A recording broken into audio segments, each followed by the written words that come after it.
Hjärtligt välkomna till... Är det lite ljud? Jo, det är nog mer ljud än vad jag tror. Vi hör mig bra i alla fall. Ibland hör man inte själv att man hörs.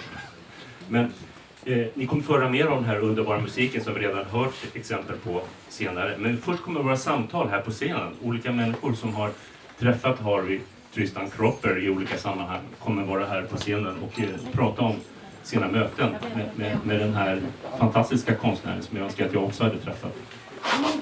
Nej, och jag skulle vilja tacka dig redan nu så att jag inte glömmer bort det. Louis Faye, jag skulle tacka dig jättemycket för att vi får ha dina bilder här. Jag vet att du sa, jag vill inte prata så mycket om mina bilder, mina fotografier. Jag vill att vi ska prata om Harvey Tristan Cropper, om Harvey. Du säger bara Harvey. Men jag måste ändå tacka dig jättemycket för dina bilder är väldigt själsliga. Och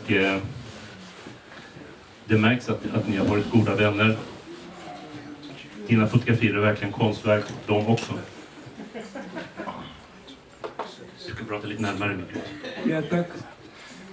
Och sen vet jag också, och jag hoppas verkligen att du verkligen passar på att önska dig lycka till. Att du vill att Harveys ateljé, förlåt Harvey, jag kallar dig för Harvey fast jag inte har träffat dig. Men att Harveys ateljé som är, nu ska vi se om jag pekar åt rätt håll. Jag tror att Krukmakargatan måste vara lite åt det hållet. Ja. Att du vill att den är en vacker dag, och inte bara du utan flera med dig, att den kommer bli museum en dag. Ja, det hoppas vi. Mm. Och kan du berätta någonting? För att jag tänkte att hans bilder, hans konst utstrålar någon slags andlighet. Kan du berätta någonting om hur det var att träffa honom? Jo, alltså jag kan säga bara att vi tänkte vi åka till New York. Förhoppningsvis. Det är nästa steg menar du? Ja. Ja. I projektet? Ja. Ja. Och i New York, vad hoppas du på att det ska hända i New York? Jo, då är det... Ja. Självklart.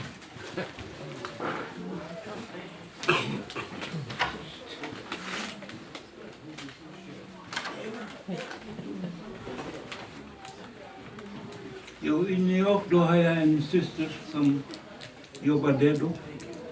Och hon hjälper mig med utställningen. Ah.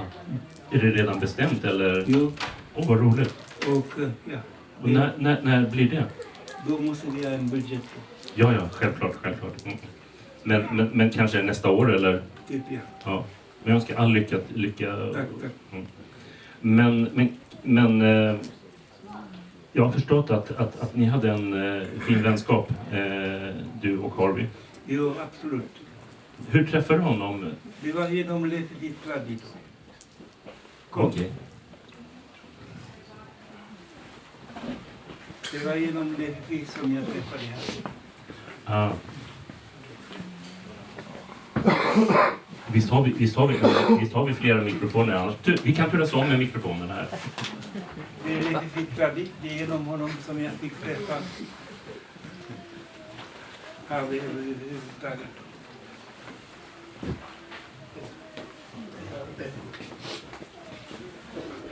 Så du träffade Harvey innan?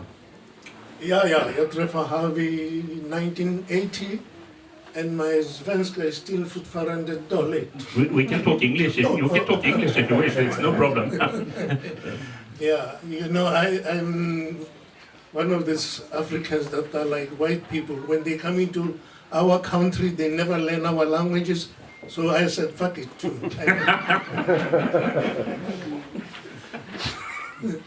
But can you tell me what has Harvey meant for you and for other people? Yeah, actually, Harvey is the most intelligent human being I've ever met. You know, Wow. I mean, brilliant and sharp-witted, and he actually is the guy who taught me what it means to be an artist. Mm. You know, because first I was coming to Sweden to study at Gelsborga, and then another friend of mine called Jackie Mazibuko took me to Harvey's place. And then when we got at Harvey's place there, I had prepared everything about Harvey, I had books to show him how much I had read about him and things like that. And then I said, yeah, but my name is Lefifi, and I remember you had actually was teaching Charlie Parker painting, and he was teaching you how to play the alto. He says, I'm not interested in me. I want to know more about you. So that's how we first met. That's very interesting, because I read that, I have read some documents before this talk, and I see that over and over again, that he was really curious about other people, and he wanted to sort of release what they had within them. And that's what made Harvey a great teacher. And outside, actually, I've learned more about painting from Harvey's studio more than I did at DLS Boreal, And as I said, the importance of being an artist. And one of the most important things that actually makes me one of the best artists in South Africa is that no artist has written letters to other artists than me. And it was actually Harvey who introduced me to the importance of letter writing. Okay, yes. And when I talk letter writing, I'm not talking these Croxley A4 letters. I'm talking about letters that are like 30 meters long, and 12 meters, and different sizes, and with drawings and things like that, which was like the kind of letters Harvey used to write. But in the future, the day Africa is free, we will publish this kind of books. You see. Wow. and when I read about his atelier, I heard that when people came, he didn't. The first thing that they had to do, that they had to choose some colors, like a sort of some colors that they would work with, and then just start painting. Yes, because Harvey was very, very scientific as a teacher, because you didn't just start painting per se, but he introduces us to the importance of color theory, you see. And once you have mastered color theory, then you can start painting. But he always encouraged everybody to do some paintings and things like that. And with me, because I was a student, it was much easier. And then what happened was that he introduced me to the student, people like Bengt and things like, this is a South African painter, and he's a refugee here, and he would like to join our study circles. And then they said that, okay, he can paint for free. And then I said, okay, I'll clean the studio for free. Okay. And we really, really cleaned. And I think Brother Ken will tell you more about how much shiny that studio was.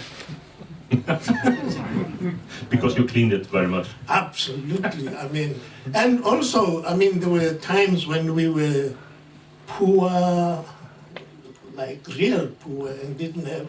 So, and everybody used to come there to drink most of the time and do some little smoking and things like that. And I was one of the smokers, smoking cigarettes like 2-3 packets a day, thinking I was hip. Now I'm sick. No.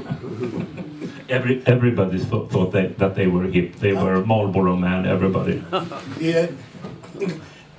And all these things. So we used to, actually Louis has some incredible pictures where Harvey has these big black bags with tins, and he was at Ika there panting, and then was saying, just this great guy, Panta, like But this is part of our history, and even in the Systembolaget, when we used to take the bottles, back and then get this 3 kronas and things like that, and so to actually make some little money, I as the youngest then, I used to go to the Systembolaget, take these numbers like 80, 90, 100 of them, and then stand outside and then ask what number you have. So number 36. I said, but I can give you 40 for 10 crowns. Okay.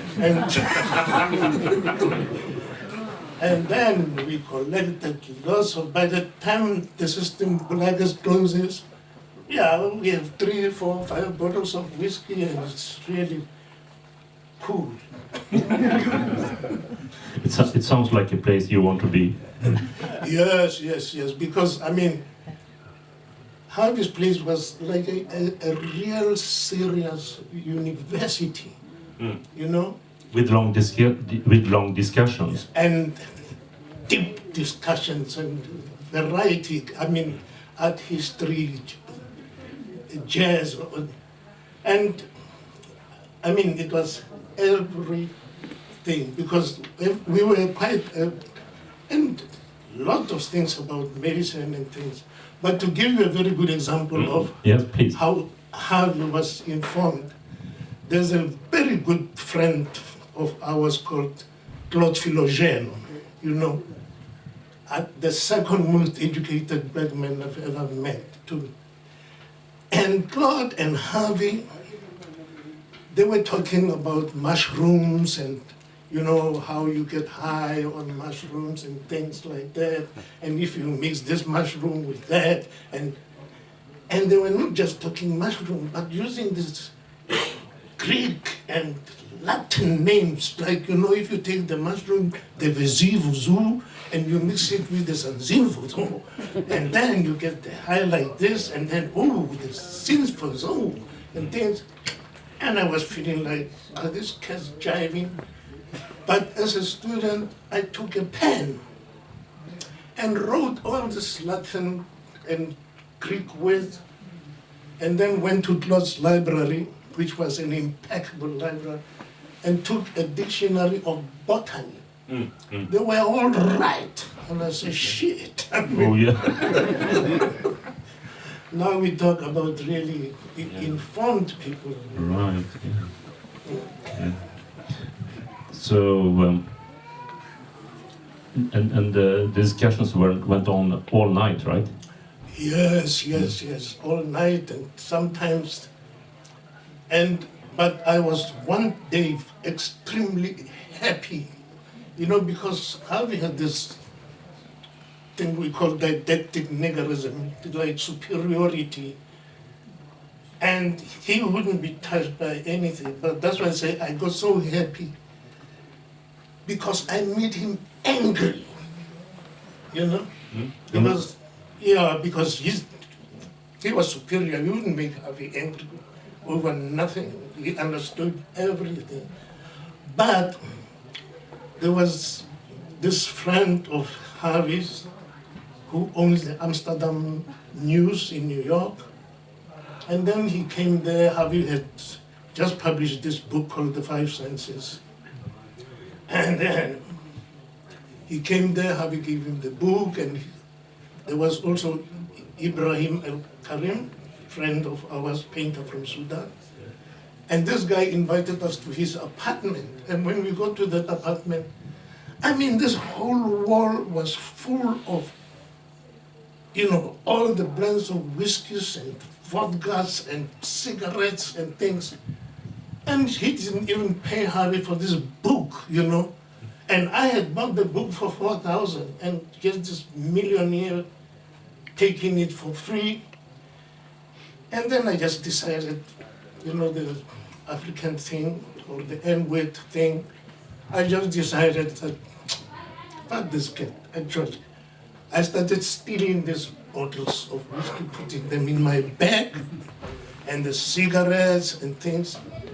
And this millionaire goes to Harvey and says, you see, your friend is stealing my shirt here. And Harvey was so furious and was, bring that bag. I had a bag as big as this. opened it up and took out all the bottles. And typical Harvey, he left a bottle of whiskey and a packet of cigarettes. Oh. And then he told me, get the fuck out of here. And then I went back to the studio, and around 2 o'clock he came. Oh, you're my brother. I said, no, I'm all right. But I had already opened the bottle and I was drinking. And he said, but you shouldn't have done that, man. I said, Harvey, just imagine if this millionaire was you. And I was this millionaire's friend. And then I steal these bottles in your house. You know, Harvey, what you should have done would have said, actually, here's 2 more. Just leave. But this greedy millionaire, you know. And that's when I said, at least Harvey was angry, but he understood my way of looking at things. That's the best teacher who really understands his pupils. We used to say Harvey doesn't only understand, but even overstands you. Overstanding. A real master, not only a teacher, but like a master, a mentor. Yes, yes, yes. I mean, a real a combination, master and mistress at the same time, because he was tender like a sister, you know, if you see what I mean. Yes, I do. Yeah. Thank you so much, Lefifi. Yeah. Look, I am thankful that I'm through with this, because I shouldn't have been here, because I just had this kidney transplant last week, and then the doctors told me I should never be in such a crowd. But for Harvey's case, I think I forced it, and I thought I wouldn't last this long. But I'm very glad that you are here.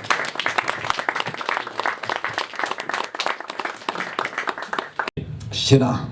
Hur beskriver man... Ska vi prata svenska eller engelska? Vi kan hoppa fram och tillbaka. I was actually thinking I'd do it in English, because when I speak English, Harvey is here. Yeah, okay. You spoke English to each other? Yeah, all the time. All right. Yeah.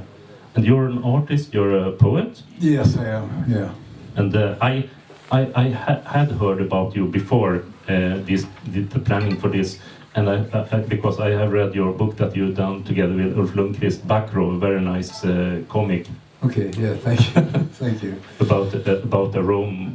What do you say in English? Rome. Gypsy. Oh, yeah. Yeah. You can't say gypsy in English, right? Yeah, not in Swedish, no. Not in Swedish, no.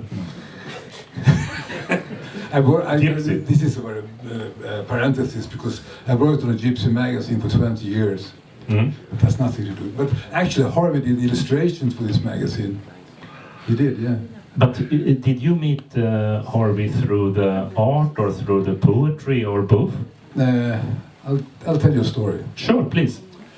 In 1996, I was out walking. I was looking for a poet I wanted to find, and I was in Stupid.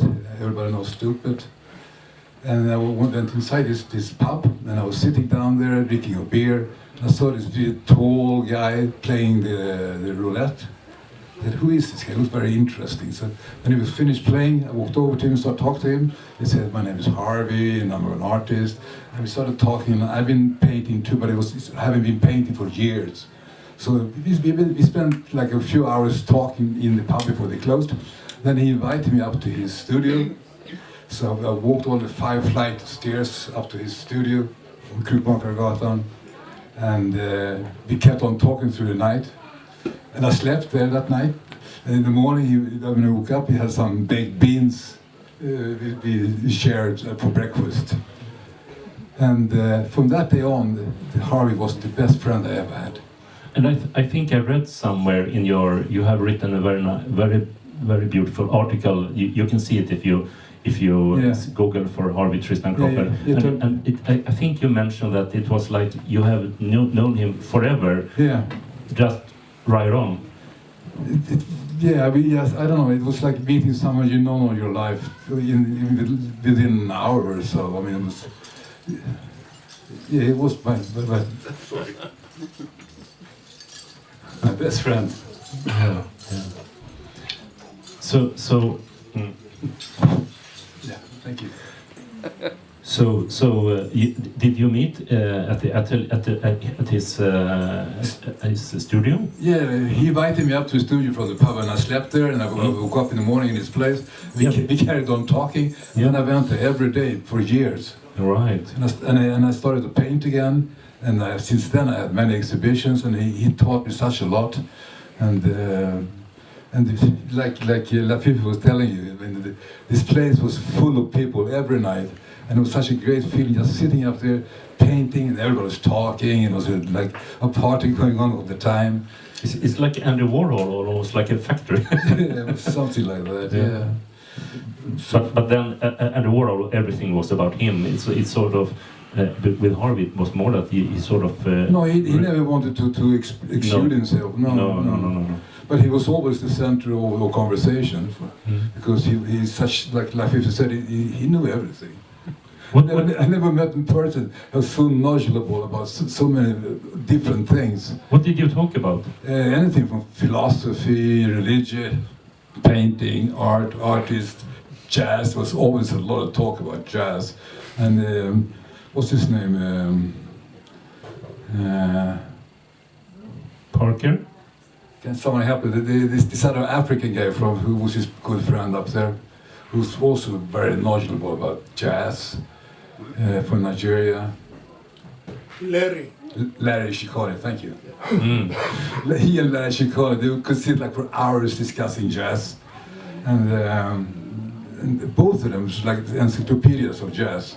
Wow. And this was just one side of Harvey. And he had so many, you could talk about medicine, you could talk about anything. Yeah. And poetry, of course, also. Yeah. But when you said that you learned a lot about painting, what did you learn and how did you learn it? Well, he took me to the beginnings again. I started to paint in I had my first exhibition in 1974 in Copenhagen.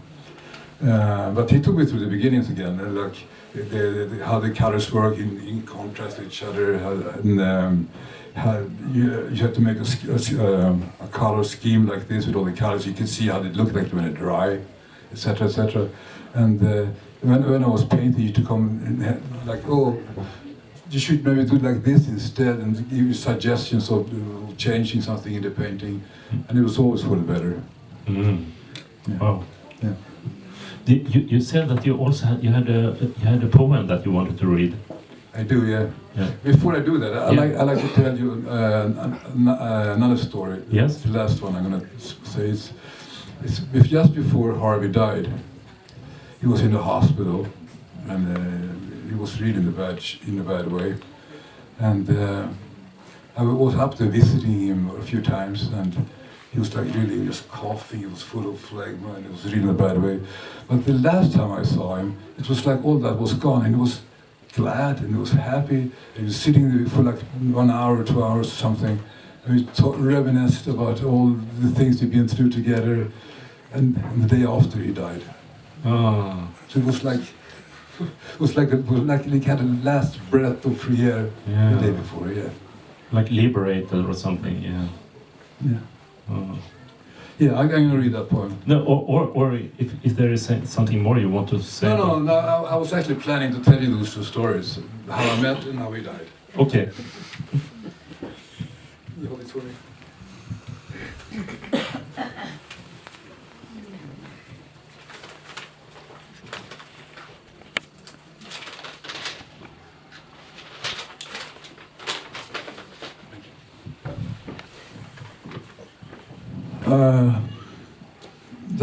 I'm going to switch to Swedish now because the poem is in Swedish.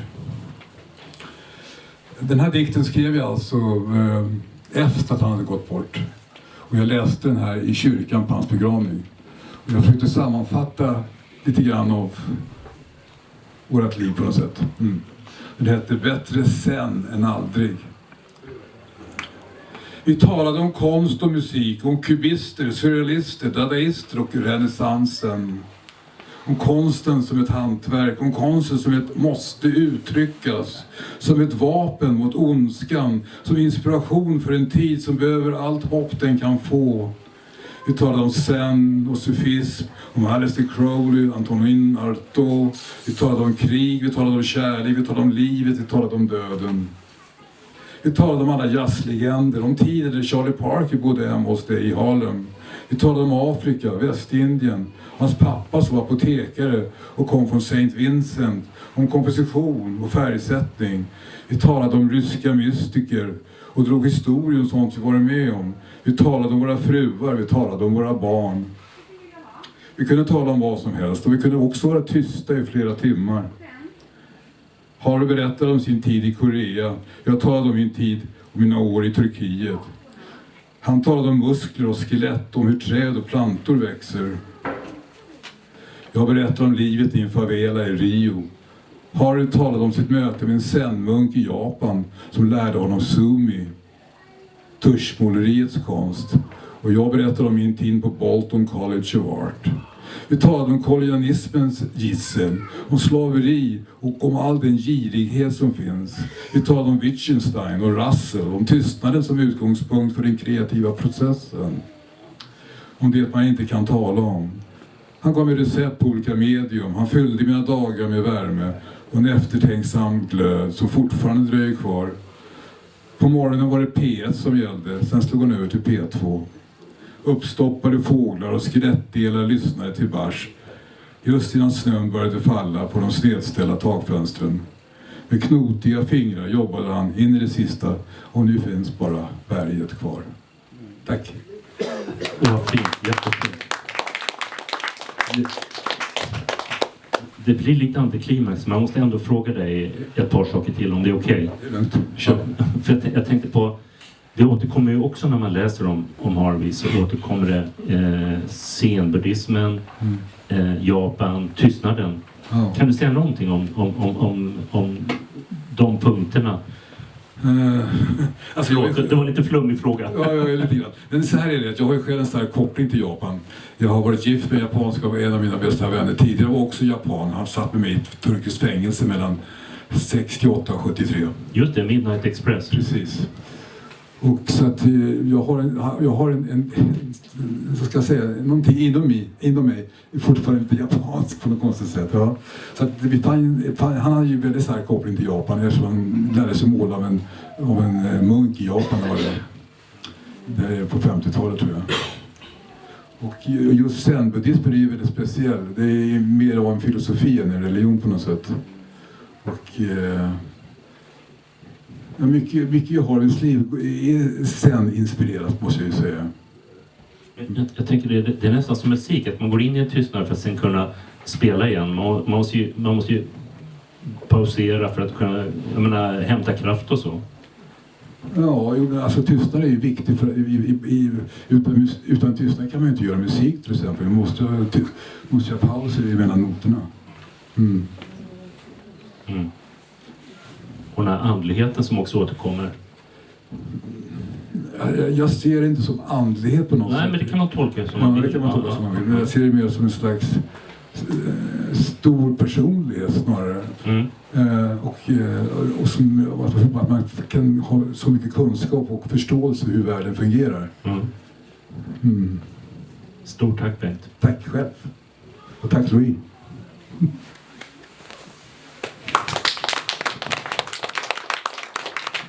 Fast du har du har en mystisk mikrofon, eller vad är det för någonting?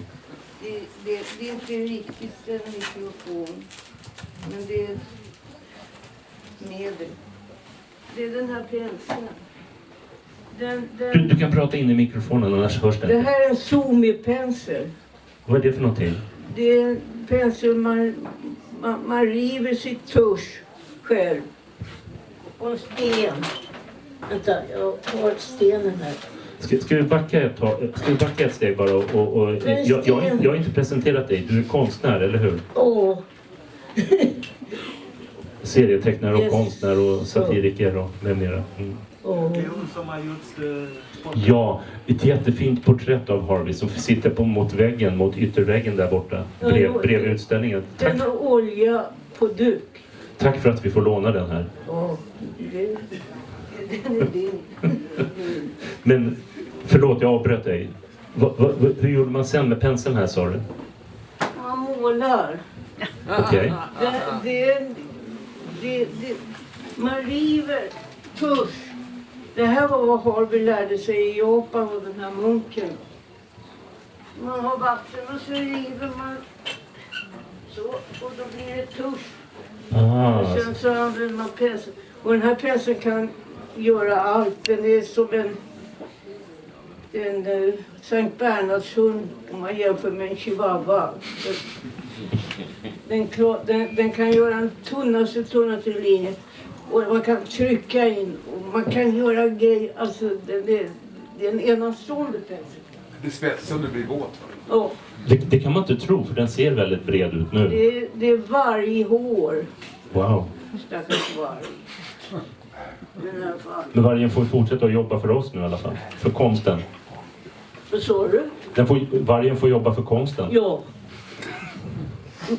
Miso, det är vatten. Kame, det är papper. Fu, det är penseln. Susuri är stenen där. Det är en 4000 år gammal teknik. Från Japan. Men får jag fråga, när du målar på det här sättet, för jag antar att du målar med På rispapper. Ja, på rispapper. Vad är det som händer då som inte händer annars? Ja, pappret har en känslighet. Vad tusan för pappret är. Det är så tunt och så fint och så är det handgjort. Pappret. Och jag hade det med mig någonstans. En bit papper. Ja, här är det. Wow. Det är så papper. Det är som vad heter det? Cellofan. Det är silkespapper. Tack ska du. Wow. Och det här är ju inte... Det här är ju tryck bara. Ja. Men där ser man ju hur penseln jobbar. Ska jag lyfta upp? Ja. Du ser bilden. Det är Lefifi. Nej, det är Pool. Och några människor till uppe från Harvey Place. Wow. Så är penseln alltså. För den här bilden är mycket större. Va? Ja. Men det här är ett litet exempel på den sortens större. Så det var en teknik som du lärde dig? Ja. Och Harvey. Men det känns som att han har jobbat olika. Det känns som att han jobbat olika med sina elever beroende på vad de behövde. Han låter eleven själv bestämma vad eleven vill göra. Och påverkar inte så, utan han hjälper till med tekniken, hur man arbetar. Men han påverkar inte, liksom, säger inte åt dig vad du ska göra direkt, utan du är fri. Ja. För han tycker man ska bestämma själv. Där har vi man kan göra väldigt snabba, enkla, det går fort alltså.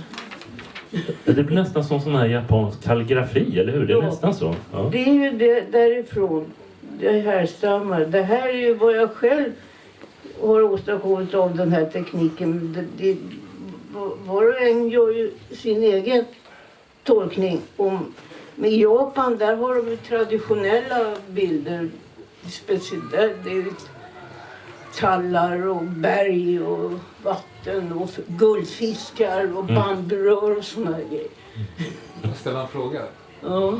Du har ju dokumenterat Harveys ateljé under många år. Ja. Hur många sådana här summeteckningar har du gjort? Ja, det vet jag inte. Det är lådor. Oj, så du har hur många teckningar som helst? Nej, men jag har många. Hundratals? Såna här, ja, hundratals. Det blir väl det. Ja. För jag var ju där varenda kväll och målade ibland i åratal alltså. Träffade Harvey 1982. Einar Heckscher var det som plockade upp mig dit. Översättaren? Ja. Men... Översättaren. Jag har träffat honom en gång hos Harvey. Ja. Men det är fint det här porträttet också som sitter på väggen där borta. Ja. När målade du det? Kommer du ihåg det när du målade? 1986 ungefär. Ja. Jag träffade Harvey 82. Mm. Sen har jag hängt upp hos Harvey för det mesta genom åren. Ja. Fram tills han dog. Hade samtal. Ja. Ja. Och jätteintressant därför att Harvey, han är sån att när man kommer upp till Harvey så känner man så välkommen. Hej! Hej! Och så kram. Förstår du? Ja. Alltså man blir omtyckt, man blir sedd på en gång av Harvey. Vissa människor har det där. Ja. Ja. Han hade det så att man blir lycklig när man träffar Harvey. Var det som att komma hem eller? Ja. Ja. Det kan man säga. Jag trivdes väldigt bra där. Det var hemma. Det var väldigt tråkigt när han inte fanns kvar. Fast jag hör att du ändå... Har honom kvar? Ja. Ja, men jag hör ändå att du har honom kvar. För du pratar ofta i presen som om han fanns där. Och det är minnet dör ju inte. Utan minnet finns ju kvar. Jag tror Harvey finns kvar. Ja. Faktiskt. Det är fint. Yes, så. Du har fortfarande samtal med honom? Jag tror att vi känner varandra och därför så finns vi för varandra för alltid. Mm. På något sätt som inte jag kan förklara, men det känns så. Ja. Mm. Det finns ingen död, det finns bara liv. Tack så jättemycket Pia. Yes. Och tack för att vi får låna målningen som du har målat och som nu är hemma hos dig annars, Louis, eller hur? Ja, Louis har fått den av mig. Mm. För att jag har fått ett fotografi av honom. Som är jättefint.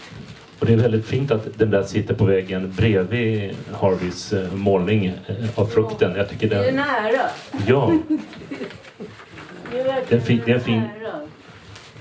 Det är jag jätteglad för. Tack Louis. Det är nära för oss att få ha din målning, eller er målning. Hans ateljé låg 93 vinglande trappsteg upp. 93. Du räknar dem till och med. Mm. Det var så många nämligen. Det är nästan meditativt det här att till och med räkna trappsteg när man går någonstans.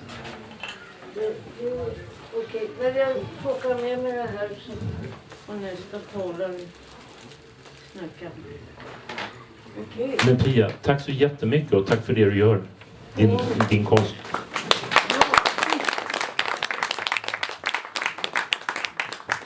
Hej. Jättefint att ha dig här. Tack. Jättefint att vara här.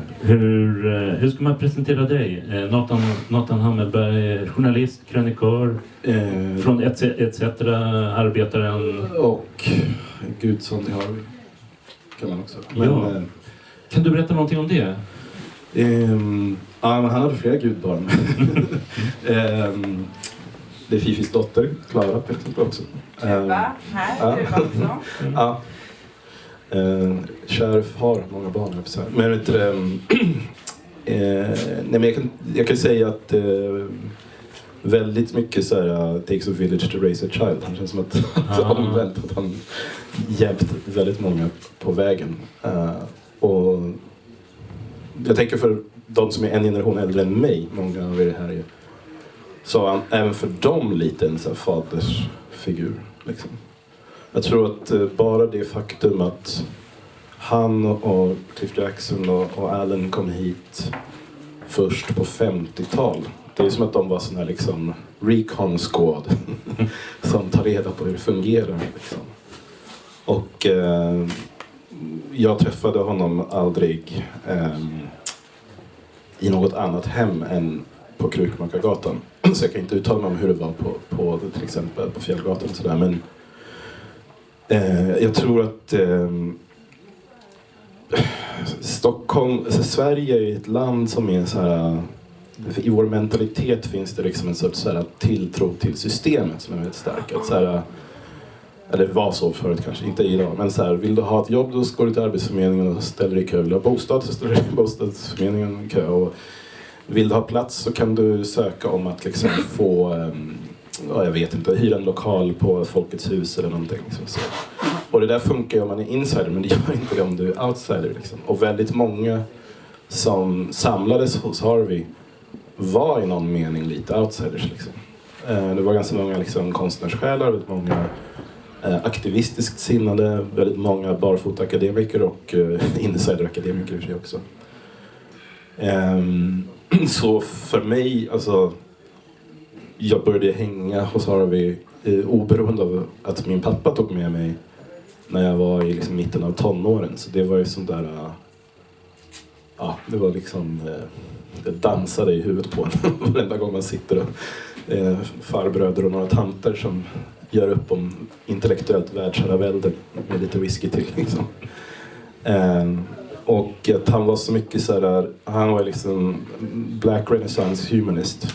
Så otroligt mycket tankar att man ska i någon mening kunna allt. Det är klart inte han ens tyckte att han kunde allt, men man ska liksom inte vara någon fackidiot. Det är väl typ det han föraktade mest. Folk som liksom kunde en massa men fattade noll. Det var liksom... Det låter som det var motsatsen hos honom. Ja, han kunde massor, men framförallt att han liksom kunde...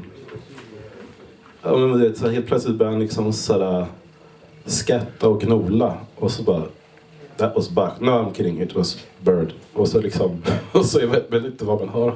Liksom. Att är det Charlie Park eller är det... Ja.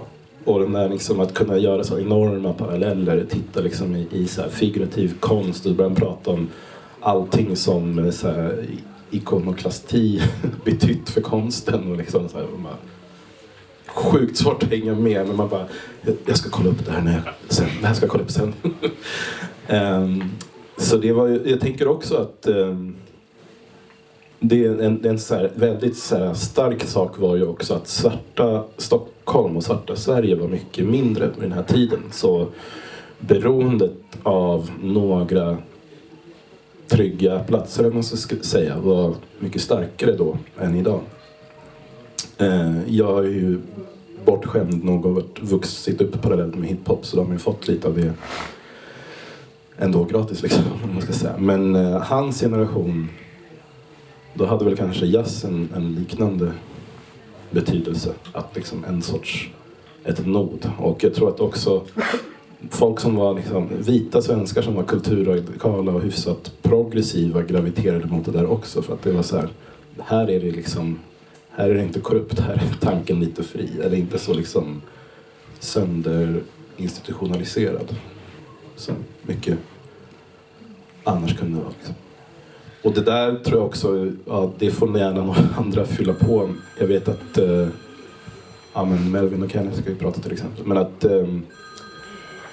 det finns så knepigt med det där att det finns en så här växelvärme. Att kultursverige älskar ju kolorerade alibin, om man får vara lite hård. Älskar liksom färgklickar, de älskar att bekräftas av att liksom, musiker från Latinamerika, Karibien, Afrika, svarta USA och så vidare på något sätt validerar det de själva håller på med liksom. Men det blir, ibland ser man inte hierarkin då liksom. Så jag tror att just Harvey och Alan, jag vet inte om Cliff, men jag tror honom också, att det fanns en sån här en frustration av att liksom få vara med på vissa villkor liksom, i vissa sammanhang och sen vara ointressant i andra. Att de avfärdade att det var så här hycklande, och det kanske utvecklade omvänt då en sorts så här insularitet, eller man ska säga, en sorts nästan typ självtillräcklighet liksom. Och en känsla av att de var liksom black excellence omgivna av vit mediocitet liksom. Så en hel del medvetande kommer från honom? Hur mycket som helst, tänker jag. Ja. Absolut. Men det känns som att du förvaltar det väl? Man gör så gott man kan. Jag minns, alltså han gav när jag var kanske, jag tror jag var 16 bast eller så. Så gav han mig James Baldwins The Fire Next Time. Jag var inne på så här gangsterrap typ. Och han bara, vill du läsa något tunt till så här tyngre texter? Så gav han mig den liksom. Jag tror man skulle kunna ta sån här hjärnscanning och se liksom före efterbilder som ser olika ut efter det. Och när man väl hade liksom tagit av den Kool-Aiden då liksom vidare så här Richard Wright, Ralph Ellison, Zora Neale Hurston, man bara liksom grävde djupare sen. Och sen liksom men även liksom mycket sydafrikanska politiska aktivister och sånt där som man bara fick av den där allmän kulturpolitiska osmosen i den där kvarten. Men jag blir så sorgsen när vi pratar om det också, för att det finns ingen sån plats idag. Det finns ingen naturligt ställe att träffas. Nej, och jag tror inte att om man ska liksom förstora Harvey ännu mer än vad vi redan gjort, så finns inte en person som skulle ha den självklara positionen att kunna ha det hemmet som nästan outtalat alla erkänner som så här, det här är akademin. Det är väl det ena. Sen så tänker jag att, jag pratade nyss med Håkan här om det, att jag tror att Sverige, vi har ju även det snälla i Sverige, från socialtjänst till liksom Försäkringskassan till våra offentliga rum, bibliotek. Alla de under påfrestning, och nu tänker jag kanske framförallt på så här, de gemensamma utrymmena liksom, de blir lite repressiva när det är dåliga dagar, när det är dåligt med pengar, när det är du vet säkert bättre än jag, det finns folk som bara behöver någonstans att värma sig, de kommer in, ni måste någonstans dra någon gräns mellan det ena och det andra liksom, så. Och allt det nu när vi liksom, det är krig mot kulturen i Sverige, det gör att jag tror att det kommer uppstå sådana, att den typen av små semi-offentligheter som Harveys liksom, den gemenskapen han öppnade upp för, kanske inte lika storartat som hans plats var, men i mindre skala på massor av olika ställen. Och det är sorgligt att det behövs, men det är jättefett om det sker och liksom folk skapar de platserna med entusiasm. Men också så här, nu, jag gör en utvikning här, men Harvey skulle applådera sidan. Jag pratade på, det var en manifestation för 2 veckor sedan om massmordet i Örebro. Och jag ville bara, alla andra pratade om rasismen, och det är bra att prata om. Och andra pratade om att Ulf Kristersson är en idiot, och det är också bra. Men jag tänkte på den här förklaringen som folk drog om så här, den ensamma galningen som har dragits som varendaste person som har genomfört någon typ av bestialiska mord i Sverige och runt om i Norden. Att om vi skulle gå med på att det är förklaringen, eller en stor del av förklaringen, jag tror inte att det är den enda. För det första tänker jag att ideologi, eller rasistisk ideologi, inte är någonting man är immun mot om man är galen. För att vi kan inte ens gå ut på sociala medier utan att mötas av den där hetsen.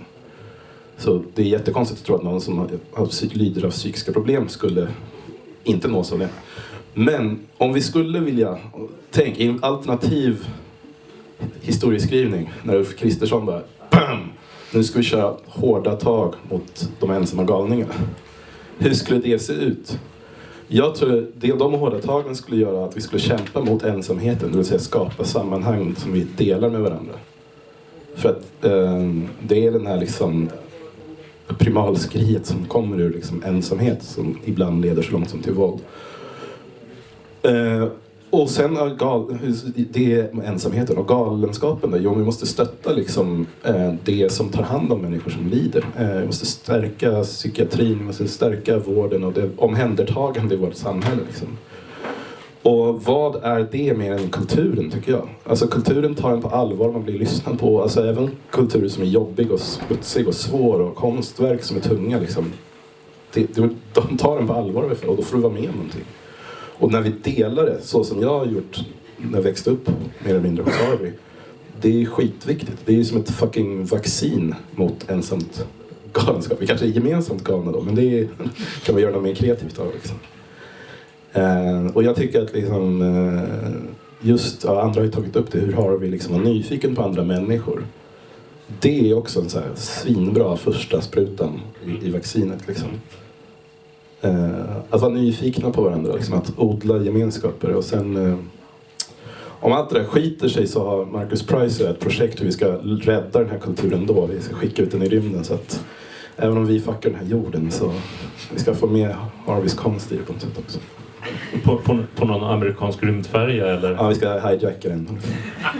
Sun Ra försökte ju bli så här in-house konstnär på NASA, men de dissade honom för att tyckte han var galen. Så vi måste få dem att tänka om. Men alltså tack så jättemycket för det. Du har rätt, det är så lätt att oron gör att man går åt helt fel håll. Att man stänger av. Nej, jag tror Harvey, han var ju liksom... Idag finns det finns ju nästan en epidemi av medicinering av psykiska och psykisk ohälsa, men även neuropsykiatriska funktionsvariationer. Och jag är inte emot det, bör se. Men jag tror att det finns en fara med att liksom, mycket av den medicineringen handlar ju om att liksom, sedate people. Att så här, bedöva folk. Och jag tror att vi måste nästan gå i motsatt riktning. Att istället för att bedöva folk så ska vi väcka folk till att liksom vara alla sina 5 sinnen i sina 5 sinnens fulla bruk. Att ta in sin omgivning, att liksom vara inkännande för. Och jag tycker det är skitgrymt att det är så mycket musik som det är på den här. Och det kommer, jag lovar. Nej, men också så här, bara en ytterligare så här pendang. Men vad heter det? Det finns ju hela den här diskussionen om vad bibliotek ska vara. Liksom. Att det ska vara tystnadsnorm, jävla.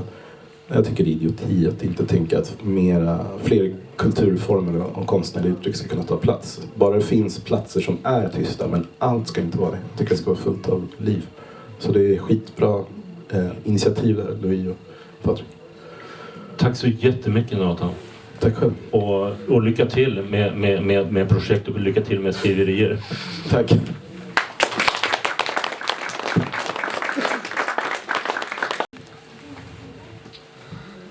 So it's excuse me, but I have just met you recently, so I'm not quite sure who is who. Sorry. Who is Melvyn? Melvyn and Kenneth. Yeah. And how did you, Kenneth? How did you meet Harvey? I met Harvey. You can talk pretty close. There. I met Harvey through a friend of Harvey's. Even closer. Sorry. Glanton Dowdell, who was an artist painted from the United States. And he was good friends with Harvey. And by the way, he couldn't return to the United States for political reasons or whatever. And he told me he wanted me to meet Harvey. So I go up to Harvey's one day, knock on the door, boom, boom. Oh, by the way, we all know where Harvey had his studio. It goes up like that, no elevator. So I did that. It was a surprise to me also. I go in, he was alone. He said, have a seat. And a few other words, and then he said, would you like a glass of wine? I said, of course, why not? So he said, have a seat, wait, I go down, I get some. And being as I'm the younger one, I would think that he would say, go down and get some. You know, he went down. He was a good host. He went down, got the wine, and brought it back to me. And from that day, I'll never forget it. It became this friendship. Yeah. Maybe I'll hop over because this can be a long story. You want me to make it short? Please say some more. Yeah. Okay. I think that was 1983. And then around 1985, I became what you call homeless or problems. So I ended up staying with Harvey for a year. He just came and said, I explained my problems to him. He said, I have no problem. You can stay here. So I stayed with him for a year. Now, if you want to hear about that year, I'll take after All right. Melvyn Yes. speaks a little bit. Yes, please. Melvyn, please. Okay, hi. The question was, The question is, Yes. when did you meet Harvey? oh, I met Harvey between 1967 and 68. Upon arrival, I was playing music, and I had a friend. His name was, I say was because he's passed away. L. Danzler, alto saxophone player. He's also from Detroit, and we met here. I didn't know him in Detroit, but we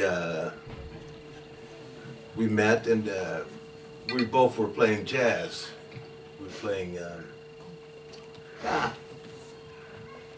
bebop and standard jazz. And we needed a place to rehearsal. And so we met Harvey. He said, I'll take you to a place. I met this American. He's a painter, artist, and he's over Vita Barry's Park. Sophia Shurkin. You know the place? Yeah. Okay, geography. So we were at, he had a red summer house or stuga. You remember that? Some people remember it. And so Harvey would let us rehearsal there in this little stuga. And he would have his art classes and stuff like that. And that's how I met Harvey, through L. Dazzler. And then you met over and over again? You met more times? Oh yeah, after that he moved to, where do you say, Krukmakargatan? You can talk pretty close. Oh, Krukmakargatan. And that was a place where, 6 flights upstairs. 93 steps. 93 steps, yeah, you remember. And so he would have, on Fridays we could go there and play, and he would have a crowd of people. It was like Pan-Africa. We had people from Gambia, Nigeria, South Africa was one place. He was a very open fellow. And he loved people, to have a lot of people around him. And what else could I say? It feels like over and over again when I read stuff, when I listen to you guys, I hear that and I read that it was not, and Bengt also made that very clear, that it was not one thing, but it was other different things that inspired each other. I mean, you couldn't stay at art. Art was also poetry. Poetry was also science. Everything went That's where I met Louis, up to Harvey's. Yeah. How did that come? Well, we're still friends. Yeah. We're still friends. I don't know where you live at now, but you moved out of town. Huh? Yeah. Okay. Like that. But you talk together with Harvey, you two? Oh yes, and of course. hang all evenings. Yeah, we play music. Yeah. But I'm not a painter. Like I wasn't there for the painting, but I was there for his advice on different things, and would listen to all the stories of his favorite Charlie Parker and the musicians from New York. Who else was up there? You would meet people from New York. I'm trying to think of the name here. I should have written it. Alan Polite. Alan Polite.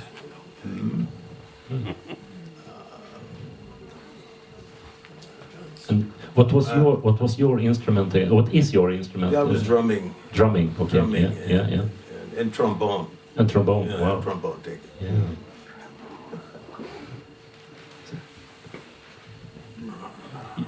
you said that you had at least one more story. Yeah, anyway. That year is very special to me. Harvey was really, really, really dedicated to his students, who were mostly pensioners. He was dedicated to them. I mean, but after the classes, then people from just about all over the planet would come to visit Harvey, and eventually I ended up calling the place the airport, because you could meet people from all over the world, and not just people, it was ordinary people, and then Don Cherry might pop up there. Sonny Rollins was a good friend of Harvey. He's still alive. Ron Carter is still alive, bass player.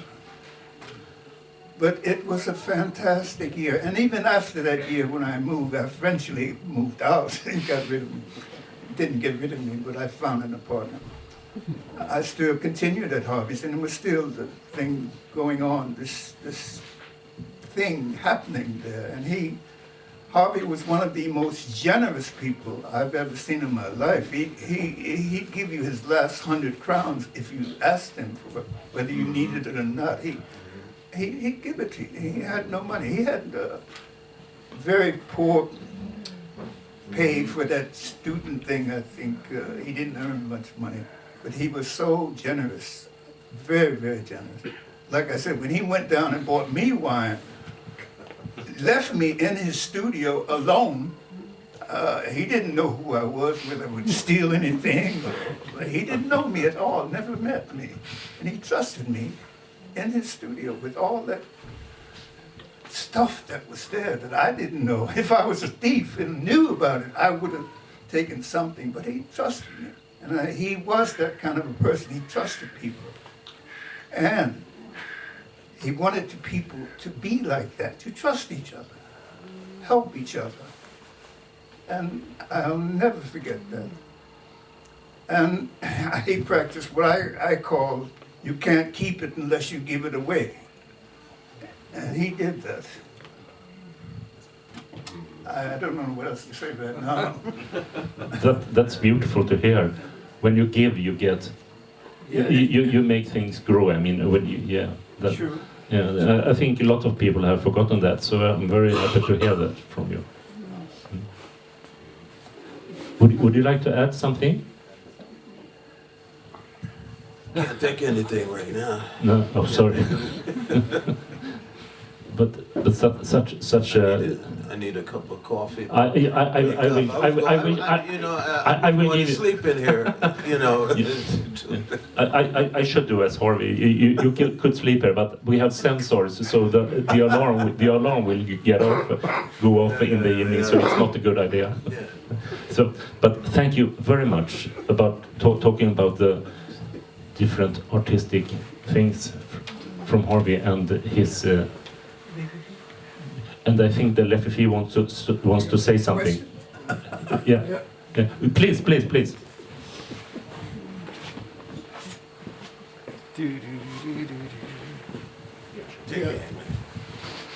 No, Pia was talking about Harvey studying in Japan, in this Buddhist monk and things like that. And when he was studying there, they gave him a Japanese name which was called Bukuha. That was his Japanese name at this thing, at this what does monastery. And what does that mean? It means the magician of light. Ah, wow. Yeah, because he was really.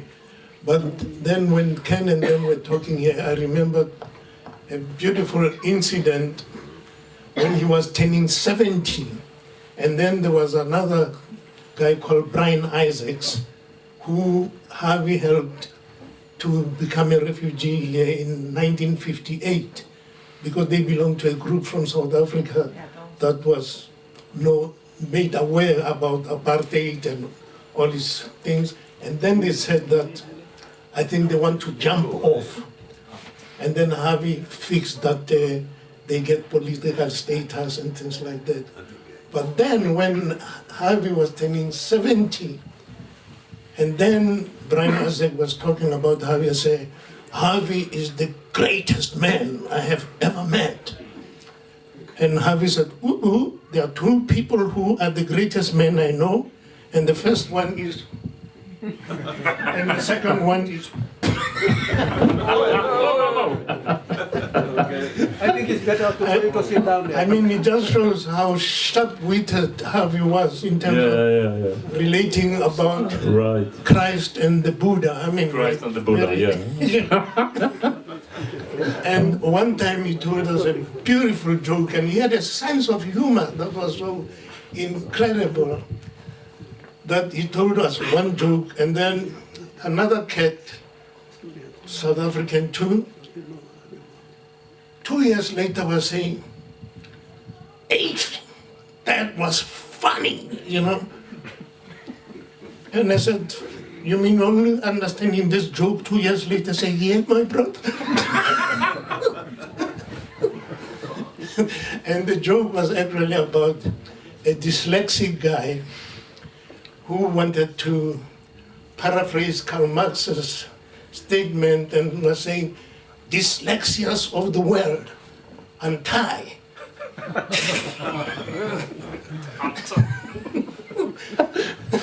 That's beautiful with the anagram, very beautiful. And you see, if you don't know what dyslexia is, and then you don't know an anagram, then you don't see the united in untie.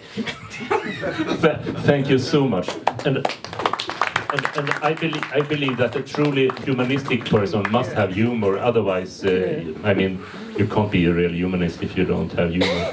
And I think I'm very happy that you have shared your stories, and I believe that we could go on all night, but I'm not quite sure that my colleagues and will approve that.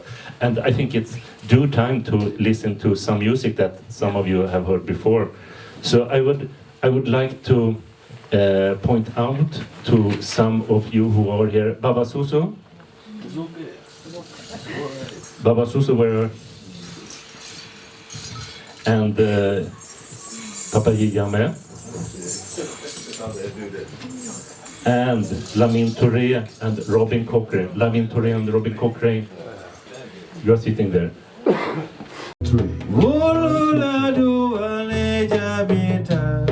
Doubtfully stood, doubtfully stood, doubtfully stood.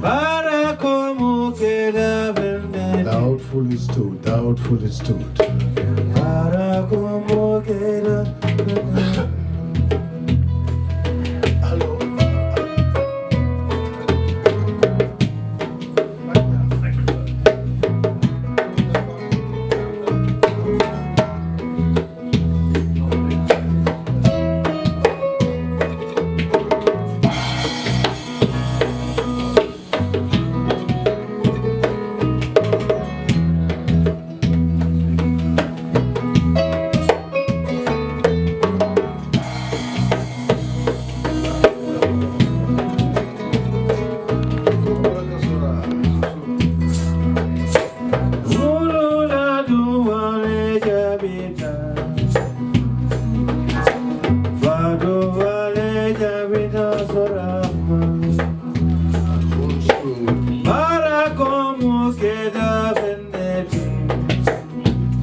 Beautiful, beautiful, beautiful. It was raining when I grew up near to the town. The days went by with the rain. My heart and soul, yes, my heart and soul.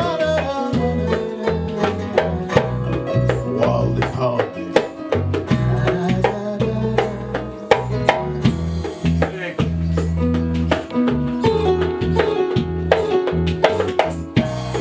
The boughs rolled.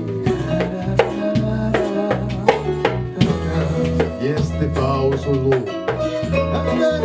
I did the bell, as I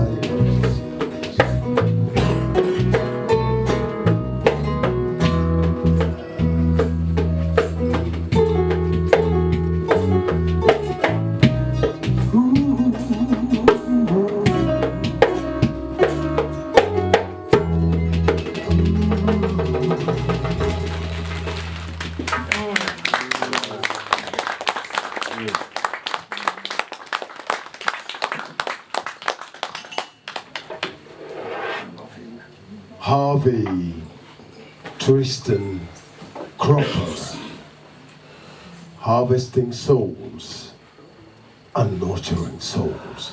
Bye-bye.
Harvey Tristan Cropper, harvesting.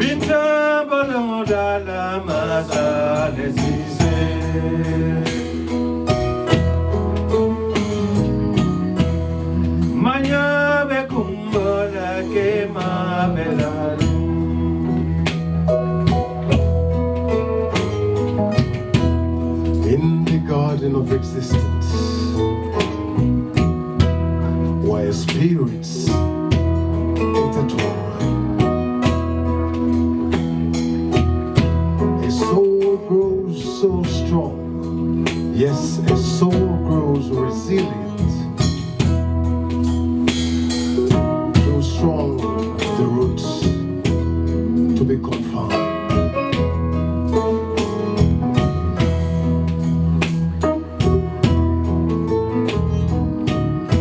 Behold, yes, behold, the parliament, a sanctuary where hearts blend, a bounteous harvest, nurturing, yes, nurturing wisdom without end. Never that. Never. It is a man's world. Man's world. But it would be nothing without a woman or a girl. This is a man's world. Man's world. But be nothing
without a woman or a girl. This is a man's world. This is a man's world. Nothing without a woman or a girl. Nothing, nothing.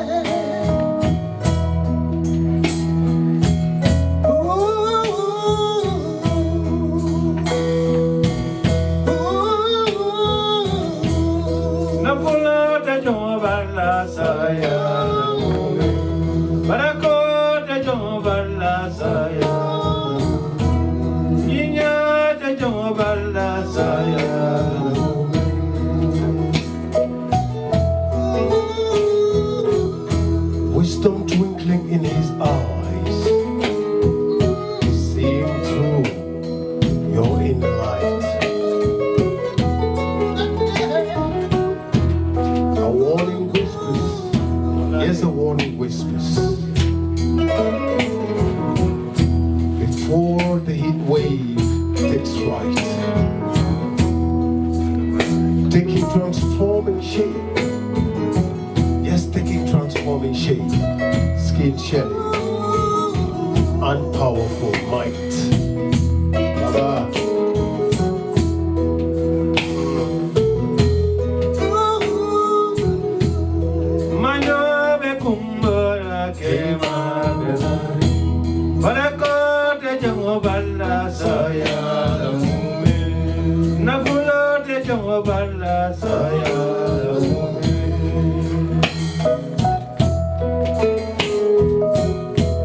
As the seeds of knowledge flourish,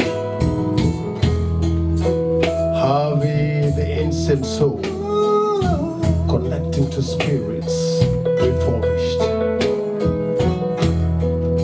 As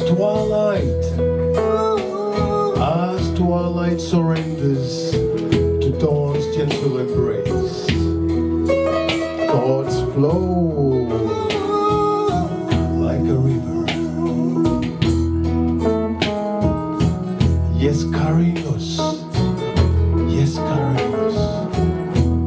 Carrying us through time and space.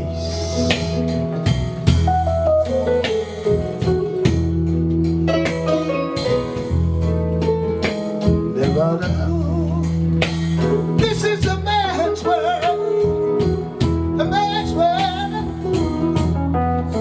but it won't be nothing without a woman or a girl.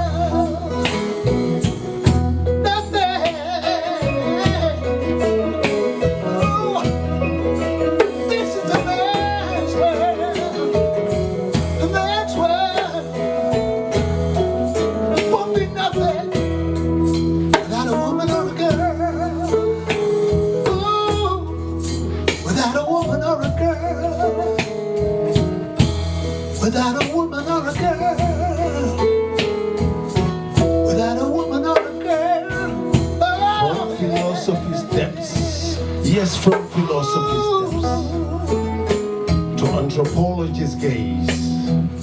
History, scenography, and spirituality.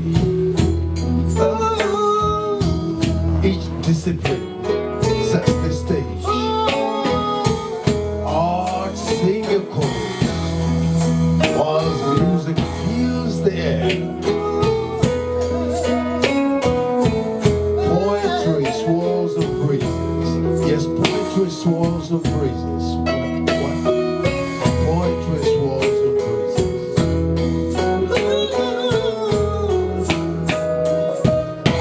Harvey the timeless soul, binding souls in grace.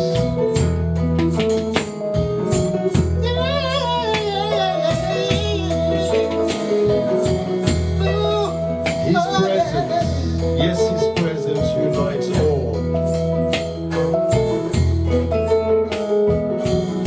Without a woman or a girl in this sacred shared space. Yes, Harvey's presence unites all in this sacred shared space. Man's world. Ooh, yeah.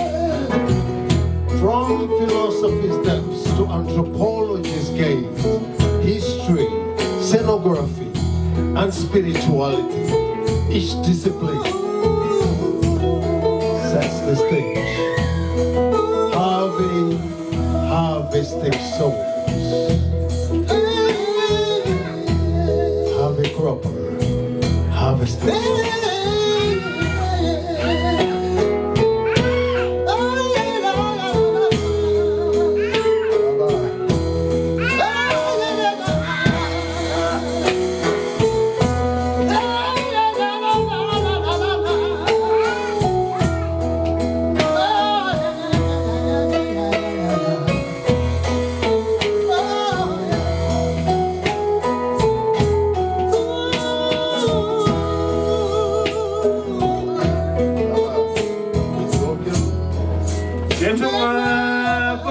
Betuma bimandunya ada birabanola. Kulli raft kul jai komode. Nilama fe saya kunang ne. Rajma tu almatullah mamade hoda tu lera tapi ninjam kode.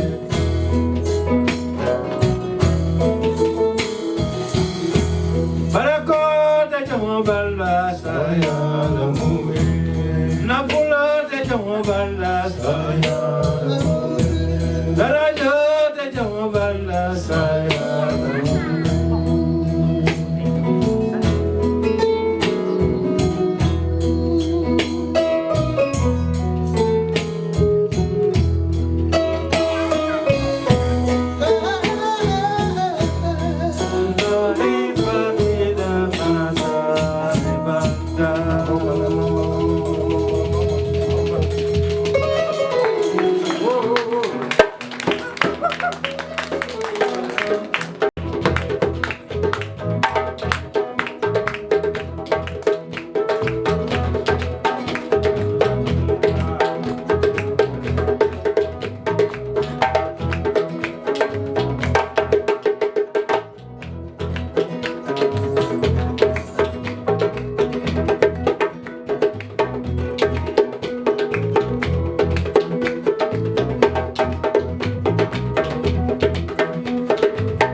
Harvesting souls.